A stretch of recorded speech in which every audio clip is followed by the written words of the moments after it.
JBNN will keep you informed. I am Michelle Jones, and in the news, former most wanted Clansman killed by police in St. Mass. A man who was once listed among Westmoreland's most wanted was fatally shot during an alleged confrontation in Malvern, St. Elizabeth on Wednesday night. He is Vivian Godfrey, 34, otherwise called Clansman.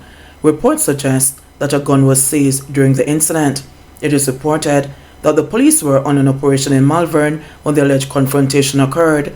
A senior police source said Godfrey was out on bail relating to a murder charge in Westmoreland.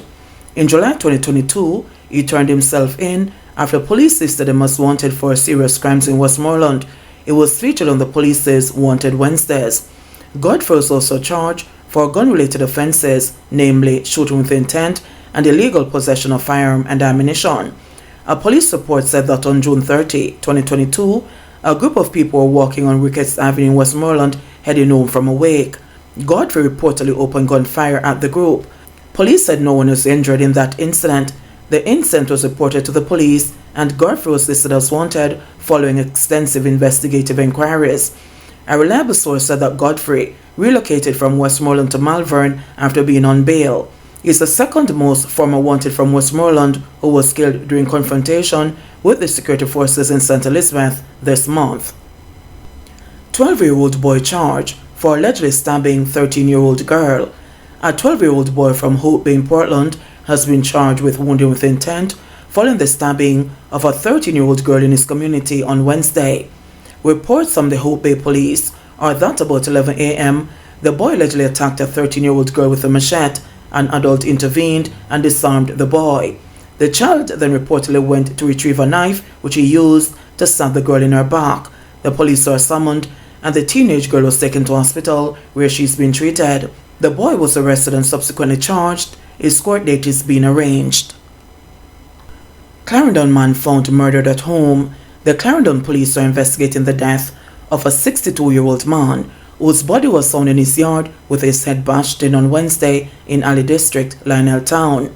He has been identified as Derek Bando of 5th Avenue in the community of Aledonia. Reports from the Lionel Town police are that about 6 a.m., Bando's body was discovered at the rear of his premises by his neighbor. The police were summoned, and on their arrival, Bando's body was seen under a tree in blood with the head bashed in. Investigators say they observed blood splatter around Bando's body. Investigations are ongoing. 2 killed in separate hit-and-run incidents in Clarendon. A 34-year-old mother of 4 was killed in a hit-and-run along the Bustamante Highway in Clarendon on Wednesday. It is understood that a man said to be of unsound mind was killed in another hit-and-run early Thursday. The police have confirmed that incident, but said details were not readily available. The deceased woman in Wednesday's incident has been identified as Anne-Marie Beeson, also known as Stephanie, a vendor of Rose Pen, Palmer's Cross in the parish. Reports from the Mappin police are that about 10:30 p.m., Beeson was standing along the roadway when she was struck by a vehicle that did not stop. She was assisted to the hospital, where she was pronounced dead. Beeson's spouse, Jason Scale, said that they had just disembarked from a taxi when the tragedy unfolded. "We come off of the taxi, and by the time we pay with fear, Molly hear a whistling sound come from the road. And by the time I grab her, the van already lick her, broke her foot and her ribs," said Scale. He lamented the road's poor conditions amid the fatal incident.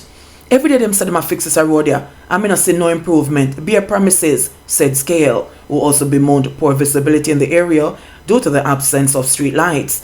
"Maybe with too light on the post them, we could even catch a license plate," said Scale. Scale said he's now haunted by the grim reality of raising their children, ages 14, 10, 3 and 1, as a single parent, and has issued a warning to drivers. "Him kill me baby mother. My son him all grow up without a mother. When everybody after them family my one shorten. You never cut no speed, you don't have no heart. Not because people have walked foot and wanna drive," said Scale. A male pillion died in a collision on August 6 along Bustamante Highway in the parish. Some 246 civilians have died in road crashes on the nation roads up to August 14. The figure is 60 fewer deaths when compared to 306 fatalities recorded in the corresponding period in 2022. Senior firefighter offered bail. The high-ranking firefighter, Assistant Commissioner Floyd McLean, accused of a sex crime against a teenage girl, was granted bail in the sum of $400,000 in the St. James Parish Court on Thursday. McLean was given bail with up to 2 sureties and was also ordered to surrender his travel documents and report to the police 2 times a week. McLean is scheduled to return to court on September 22, 2023 for a hearing date. The St. James Police arrested McLean at his office on Wednesday in connection with the incident involving a 14-year-old girl who was doing voluntary work at the fire station in July. He was later arrested in the presence of his attorney, then subsequently charged with attempted rape and sexual touching. What's popping charge for allegedly stealing items valued at $1 million. A 13-year-old man from Kingston has been charged with housebreaking and larceny after allegedly stealing approximately $1 million worth of items from a premises on Whitcomb Road, Kingston 6 on Tuesday, June 6. He is Steve Mitchell, otherwise called What's Popping, of Upper Waterloo, Kingston 10. Reports from the Halfway Tree Police are that about 12 p.m., Mitchell and another man were allegedly seen stealing a number of items valued about $1 million. A report was made to the police and Mitchell was subsequently arrested. A court date for him is being finalized. 3 persons of interest detained in connection with Gregory Park attack. The police high command is reporting that 3 of the more than a dozen persons of interest being sought in connection with Saturday's arson and terror attack on residents of Workers Avenue in Gregory Park, St. Catherine, have been captured. The men were detained Wednesday during a series of operations by members of the security forces.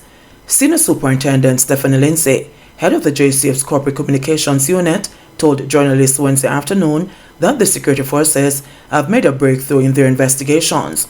So far, police are looking at some 13 persons who are considered persons of interest. At the end of the operation, we can report that some 18 persons were taken into custody. Of the 18 persons, 2 were charged for illegal possession of firearms, as 2 illegal firearms were seized during the operations. There are also 3 of the persons who were named as persons of interest in relation to the fire incident. SSP Lindsay said the persons of interest are being questioned as the police continue their investigations. A 16-year-old boy of Watson Grove, Portmore, St. Catherine, was held in Clarkson in the parish with a .38 revolver and 1 9mm cartridge. He was subsequently charged with possession of prohibited weapon and unauthorized possession of ammunition. 1 Browning 9mm pistol with 1 magazine containing 6 9mm cartridges was taken from 32-year-old Tristan Morgan of Workers Avenue, Portmore, St. Catherine. He was subsequently taken into custody and also charged with possession of prohibited weapon and unauthorized possession of ammunition. She said the security forces will maintain a presence in the area in a bid to reassure residents. Some 47 people, including 27 children, were left homeless when armed men invaded Walker's Avenue and torched 11 houses. A taxi operator was also killed in the incident. PNP blasts cabinet policy, barring ministers from speaking on Integrity Commission issues. People's National Party, PNP President Mark Golding, says the government's decision not to allow cabinet ministers and government lawmakers to comment on matters related to the Integrity Commission and the identities of the 6 parliamentarians under investigation for illicit enrichment is shocking and deeply concerning. Golding argues that the notion of creating a policy to shield ministers from speaking is a glaring attempt to obstruct transparency and evade the responsibility of elected officials to the Jamaican people. The excuse that this policy is intended to preserve the confidentiality of cabinet deliberations disguises its true intent. In reality, it is a political maneuver to shield parliamentarians from being held accountable for their actions and potential wrongdoings. This is not the kind of leadership and governance that Jamaicans deserve, charged Golding.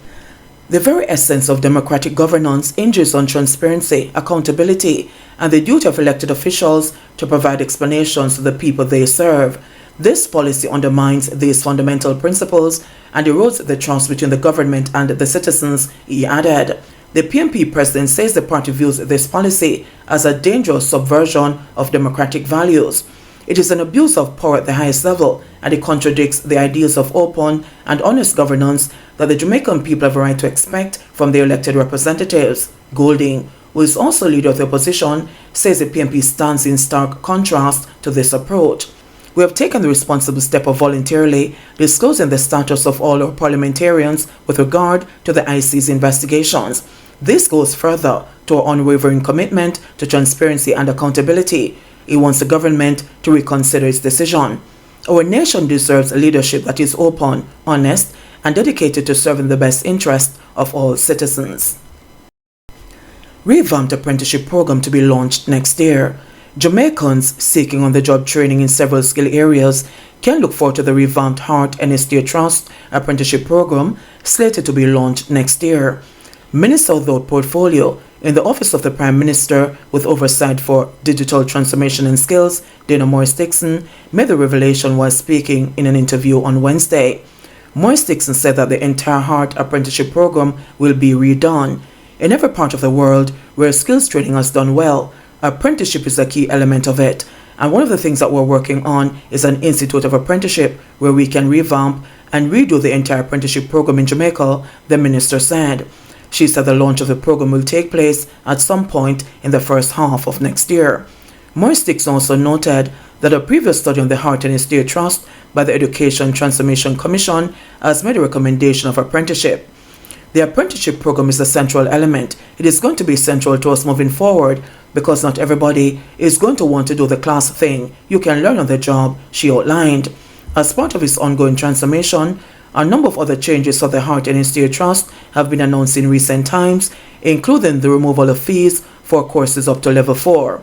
This was announced by Prime Minister Andrew Holness during his 2023-24 budget presentation in March. Then last week, the $2 billion Learning and Investment for Transformation LIFT program was launched to bolster the social mobility of 2,500 young Jamaicans. The initiative will target 5th and 6th form graduates and provide sustainable avenues for education, employment, and assimilation into society. In sports news, Sharica Jackson confident of Budapest sprint double. Two-time national women's sprint double champion, Sharica Jackson is giving clear indication that she has her sights set on winning the double at the World Athletics Championships in Budapest. Jackson, who was speaking at a J3's Puma press conference in Budapest on Thursday, said that the odds of her winning the double this championship are good. It's definitely possible. Once I put together everything that I've been doing in training, then anything is possible, she said. When asked if she was aiming for any time targets, again the response was positive. I've written down targets. I definitely am always writing what I want to achieve. That is something I've always been doing, even when I was running 400 meters. While Jackson was our favorite to retain her 200 meters title, she faces a tough 100 meters field that will include 5-time winner and teammate Shelley Fraser-Price, Marie-Josée Talou from the Ivory Coast, as well as American champion Sha'Carri Richardson. Okay guys, I'm looking forward to the World Championships this year, especially the women's 100 meters and 200 meters. What are your predictions for the women's 100 meters race? Please leave your predictions in the comments. JBN, we keep you informed. Please remember to subscribe, like, share, leave us a comment, and click the notification bell to receive our daily news items.